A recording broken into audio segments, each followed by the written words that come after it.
Hello friends, welcome back to my YouTube channel Shruti kitchen and blogs. బాగున్నారు అందరూ? నేనైతే చాలా బాగున్నాను.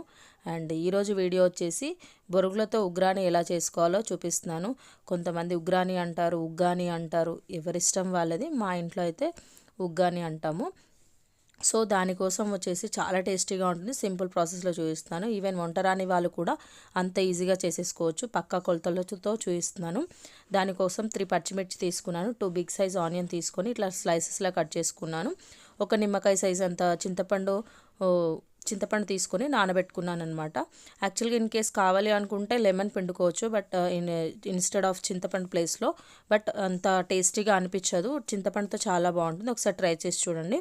అండ్ ఇక్కడ వచ్చేసి ఆయిల్ పెట్టేసుకొని పోపు వేసుకొని కొంచెం జీలకర్ర, ఆవాలు, మినపప్పు అది కొంచెం ఫ్రై అయ్యాక కరివేపాకు అండ్ పక్కన కట్ చేసి పెట్టుకున్న మిర్చి ఉంటుంది కదా, మిర్చి కూడా యాడ్ చేసేసుకోవాలి. అది కొంచెం ఫ్రై అయ్యాక మనం స్లైసెస్లా కట్ చేసుకున్న ఆనియన్ ఉంటుంది కదా, ఆనియన్ కూడా యాడ్ చేసుకోవాలండి. ఇది 2 to 5 seconds టైం పడుతుంది. కొంచెం బ్రౌన్ రెడ్ కలర్ వచ్చేంత వరకు ఫ్రై చేసుకోవాలి.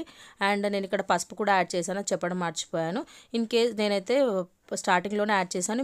ఇన్ కేస్ మీరు కావాలి అనుకుంటే మనం చింతపండు గుజ్జు ఉంటుంది కదా, అది యాడ్ చేసిన తర్వాత కూడా ఆ పులుసులో యాడ్ చేసేసుకోవచ్చు. సో ఇది ఇంకా ఫ్రై అవ్వడానికి టైం పడుతుంది కాబట్టి మనం పక్కన పెట్టుకున్న చింతపండు ఉంటుంది కదా, అది ముందుగా పిండి పెట్టేసుకోవాలండి.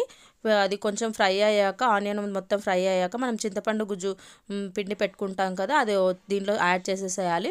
కొంచెం వాటర్ తక్కువగా వేసుకుంటే కొంచెం టైం తక్కువ పడుతుంది. కొంచెం వాటర్ లిక్విడ్ వేసుకున్నాం అనుకోండి పులుసులో, కొంచెం టైం ఎక్కువ పడుతుంది.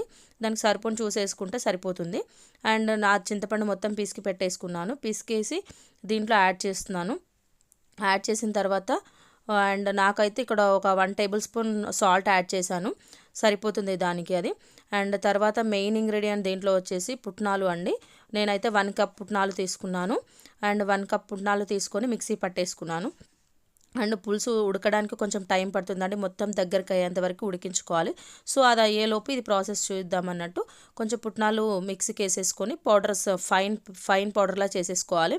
చేసేసుకున్న తర్వాత ఒక బౌల్ తీసుకొని దాంట్లో ఒక బౌల్ నిండా బొరుగులు తీసుకున్నాను. యాక్చువల్గా నేను 2 members ప్రిపేర్ చేస్తున్నానండి. ఇది 2 bowls తీసుకున్నాను, కరెక్ట్గా సరిపోతుంది. పెద్దవాళ్ళకైతే కరెక్ట్గా సరిపోతుంది. చెప్పాను కదా, వంట రాని వాళ్ళు కూడా ఈజీగా చేసేసుకోవచ్చు. సో ఇక్కడ ఆల్మోస్ట్ దగ్గరికి అయిపోయింది కదా, ఆ బొరుగులన్నీ వాటర్లో యాడ్ చేసేసుకొని తడుపుకోవాలండి. తడుపుకున్న తర్వాత ఇది ఫ్రై అయింది కదా, ఆల్మోస్ట్ కొంచెం పూర్తిగా దగ్గరికి అయ్యి ఆయిల్ అంతా బయటికి వచ్చేంత వరకు ఉడికించుకోవాలి. పులుసు అనేది మొత్తం దగ్గరకు ఉడికిపోవాలి.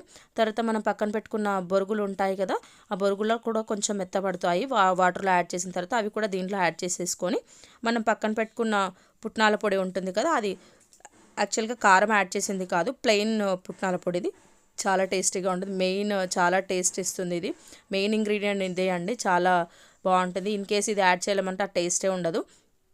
ఇది నాకైతే మొత్తం 1 cup పుట్నాలు మొత్తం పట్టాయండి దీనికి.